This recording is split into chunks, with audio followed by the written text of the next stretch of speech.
Okay, so we are going to try this a third time. All right, so I actually had the chance to interview one of my sister's friends. She is a pagan witch, and her name is Lindsay. She is not part of a coven, but actually practices paganism individually. However, on the full moon, she actually meets with a whole bunch of different witches in her area, and they basically set goals and intentions. And what they will do is they will sit around a fire and they will write down their goals and intentions on pieces of paper, or in the new year, they will actually write down their intentions on pieces of bay leaves, which symbolize prosperity and good luck. So they'll start out the new year with good energy. Lindsay has been pagan since she was uh, in her teens, basically, so about 15 years, so 2007. And she actually got into it by being interested in crystals. So that's how she started. In regards to gatherings, I asked her about music and clothing and if there was like any specific things that they did. She said basically they all dress comfortably, and that's like how they want to be comfortable when they meditate. And as regards to music, they will often listen to like drumming so that there's like intense energy.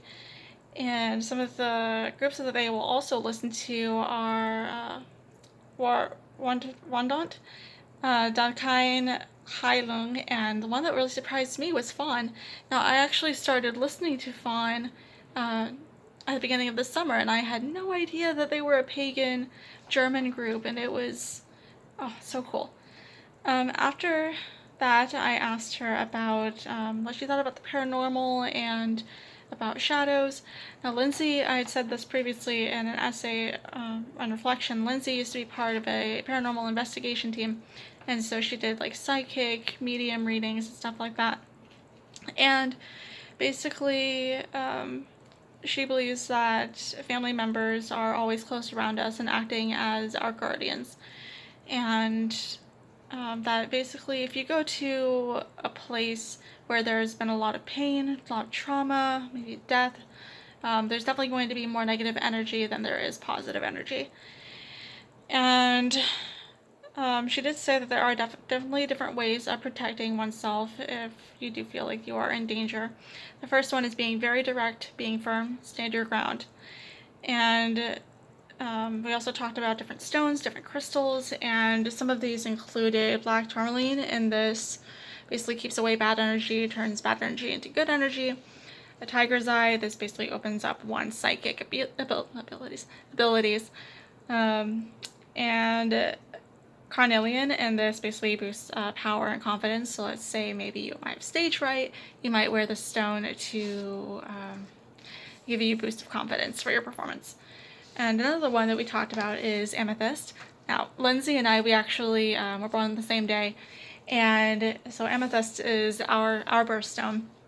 And basically, this is an all-encompassing stone. You can use it for basically anything.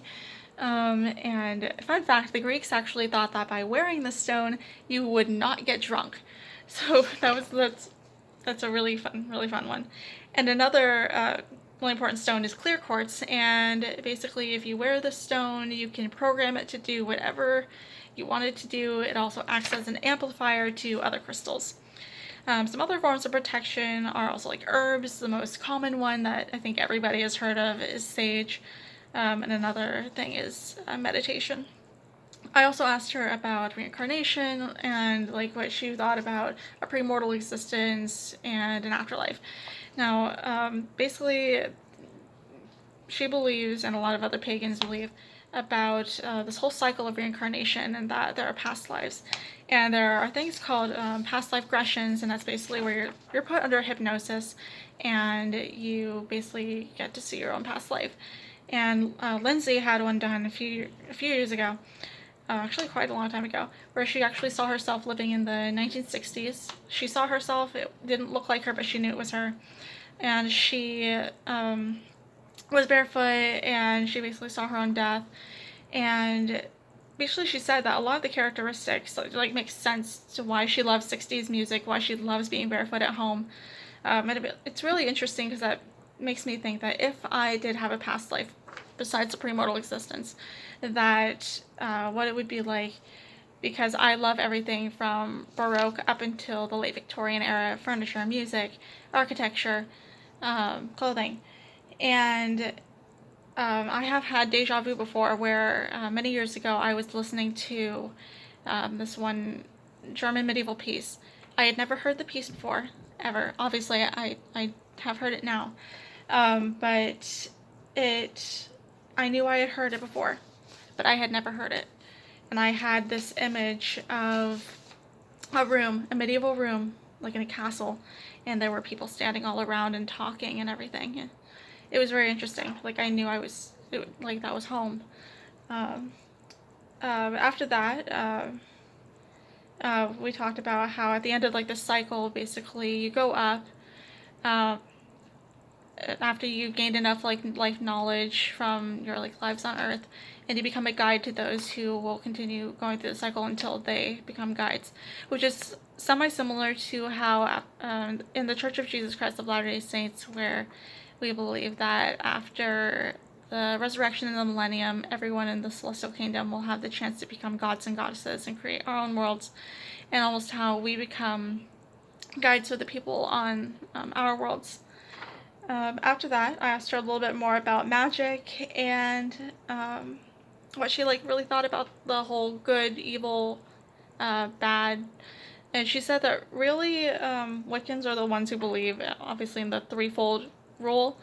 But she believes in karma and the law of attraction. And basically, if you not summon, but if you gather good energy around you, that's what you get. If you have bad energy, that's what you get. And basically, people always ask Lindsay, how is it you always get the jobs that you want? And she was like, I apply for the jobs, and then after I apply for them, I forget about them. Let nature basically take its course. And she doesn't dwell on the bad energy. She like just keeps up a good energy. Like, you got this. Compared to someone who might apply and then they're like, oh, I'm not gonna get the job. I'm not gonna get the job. I know they're not gonna. Just keep dwelling on it. It's not It's not gonna be good for you mentally either. So like just let nature take its course. But we also talked about how different objects can have different quantities of energy, and especially items from nature.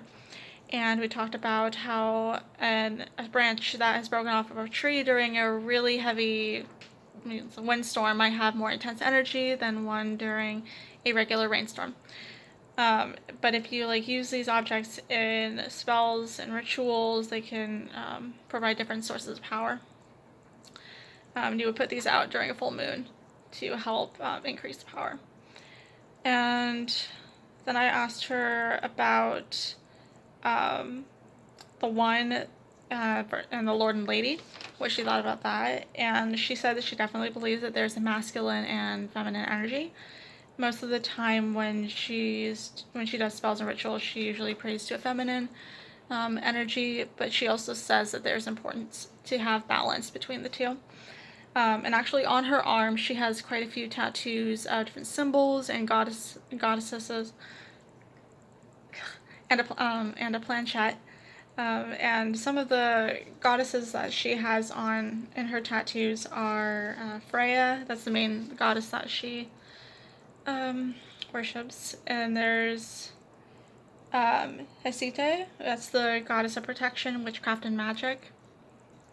And she also has the all-seeing eye for protection.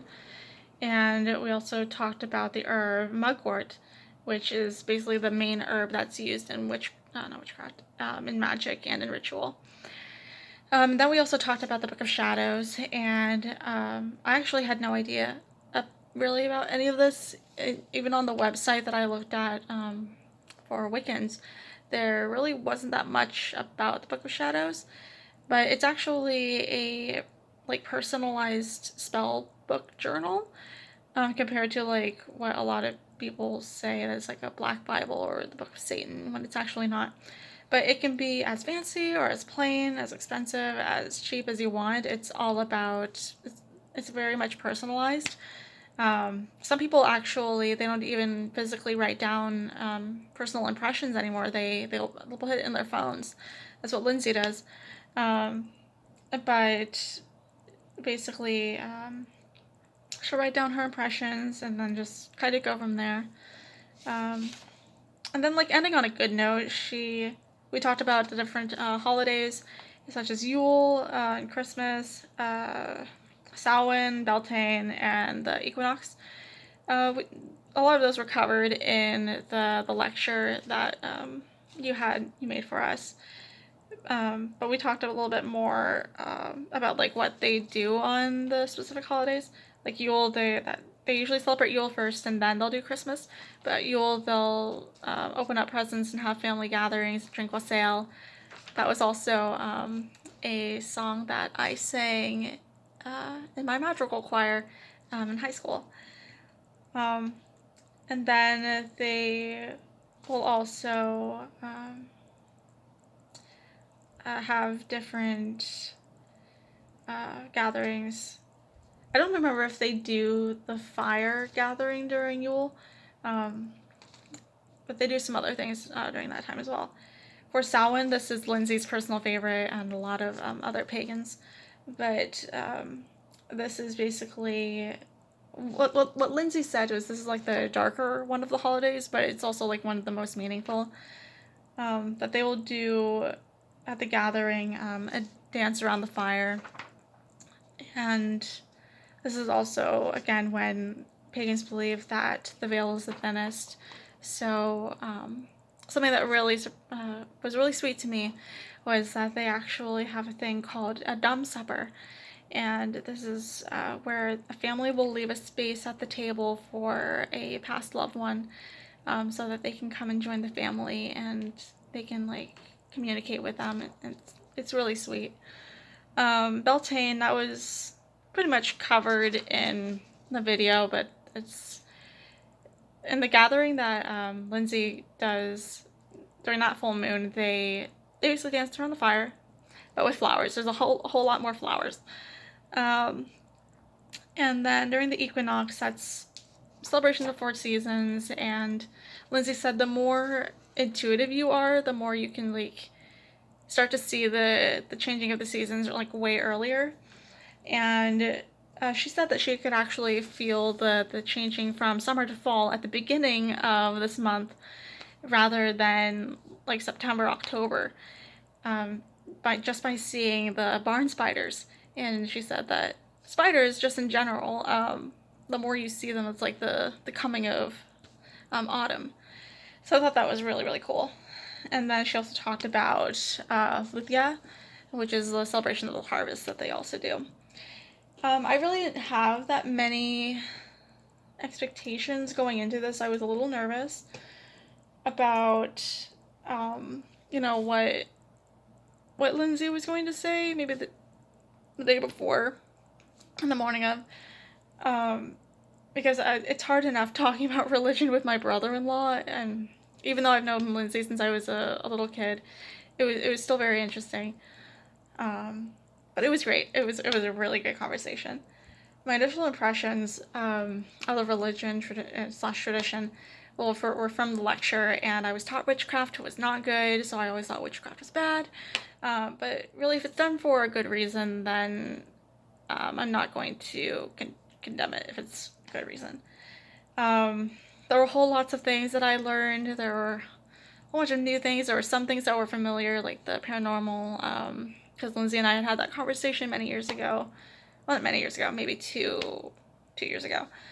And I just learned, just in general, that it's important to be fluid and semi-accepting, but don't just like judge somebody just because they believe in certain things. It's important to respect their beliefs so that we can make the world a better place.